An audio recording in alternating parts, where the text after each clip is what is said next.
And that's one of the things that I think a lot of times boys need is not just exposure to one guy. One dad. One dad. No matter how good the dad is. He can't be everything. He can't be everything. And that boy may need somebody to give the boy some perspective on the dad.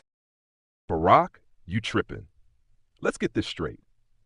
You really said a boy needs a gay man in his life to show him how to be more empathetic, to help raise him, to fill in what his hardworking father supposedly can't? What the hell kind of logic is that? Let me explain something, Mr. President. Just because a man ain't walking around crying or throwing glitter don't mean he lacks empathy. Some of the most emotionally grounded men I know are straight-up soldiers who go to work every day, protect their families, and still tuck their kids in at night with love and guidance. You think that ain't enough? You think a father breaking his back to keep food on the table and his son out of trouble needs to be checked by a rainbow life coach? Nah, that's a slap in the face to every man doing his job without needing applause. What you said ain't just tone deaf, it's damn near disrespectful.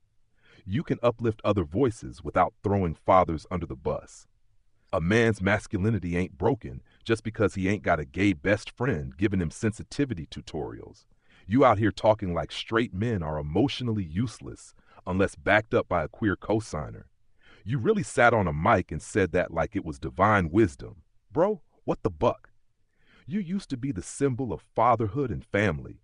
Now you sound like you're reading scripts from Twitter threads written by people who never had a dad. Let fathers be fathers. You don't need to undermine them just to sound progressive. Raising a boy into a man don't require a sexuality checklist. It requires presence, love, strength, and consistency. And there's a whole lot of brothers doing just that without needing anyone else to validate them. Get it together, Barack. You slipping.